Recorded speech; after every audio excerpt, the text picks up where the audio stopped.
Elon Musk is calling for the Fed to lower interest rates. We got a change on last quarter's GDP. We had crypto pump about 4% in an hour last night based on one thing that came out. I believe it's actually a country now accepting Bitcoin as a means of payment, and it's a large country as well. And then we have news on capitulation in crypto and who's selling right now and how much they're selling at a loss for. So if you don't mind, let me know if you like these videos in the comments section. I know this is something that I'd like to see, a lot of news, top news, right as the market opens in a shorter video. We have a lot of people that live stream, but it's hard to go through a 40-minute live stream early in the morning, I find.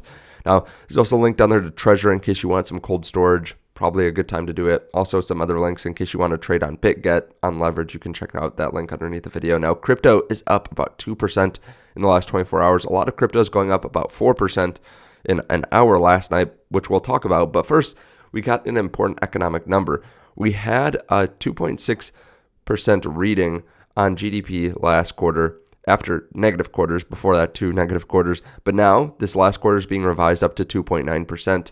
Now, usually this would be really good.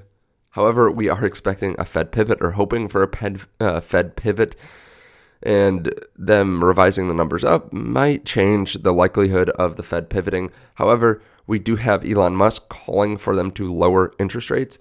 We have a tweet here. I'm expecting a real economic recession in 2023. Be prepared for any macro storm ahead of us. And Elon says, trend is concerning. Fed needs to cut interest rates immediately. They're massively amplifying the probability of a severe recession.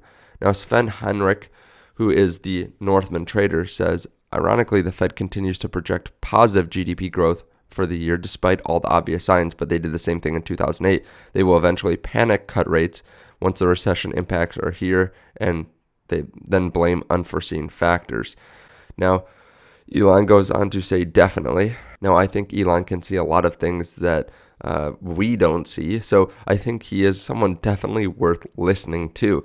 Now, he does have a view on it that is coming from a business owner as well, so he might be slightly jaded. Now, we did get crypto moving up yesterday after news of Brazil passing a law to legalize crypto as a payment method. So this is not going to be a legal tender, but it does legalize crypto payments through the country. And I've already seen videos of people paying for bananas with Bitcoin there.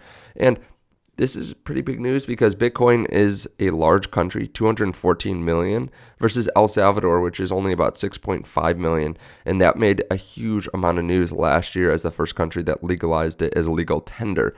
So this does not make cryptocurrencies legal tender. However, the bill will include digital currencies and air mileage programs in the definition of payment methods that are under the supervision of the country's central bank. So another step towards mass adoption, 214 million people now being able to use it for payment. I think it is good news, but it's not the same thing as legal tender. We probably will get more buyers, though, as time goes on. And again, just good news. And it pumped up the market. At the time this was announced, Bitcoin went from about 16,200 or 300 up to 16,800, then up to 17,000 and breaking through that 17,000. So $600 move in about an hour, 2 hours maybe. And then we also had it even lower earlier in the day. So good news for crypto holders. Now, we did get some news on crypto capitulation and Bitcoin capitulation, fourth worst ever, as Bitcoin holders lose $10 billion in a week. This is after FTX, obviously, but you can see a large capitulation of 10.16 billion.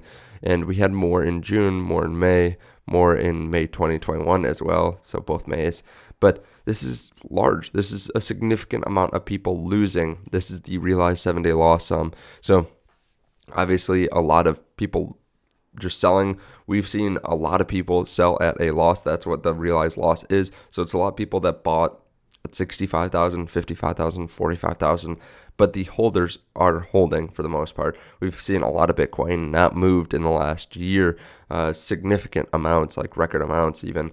But a lot of the newer investors, a lot of the leverage players are also getting washed out and selling. So we still have a lot of smaller entities as well adding to their Bitcoin, getting to one Bitcoin. We have record numbers of one whole coiners. So it is good news for everyone that is looking to stack sats, because this is a relatively cheap point to be buying. I mean, this is the cheapest that we've seen in a few years for Bitcoin. Now, let me know your thoughts on all this underneath the video. Again, hit the subscribe button and let me know in the comment section if you like videos like this, and I'll see you in the next one. Bye.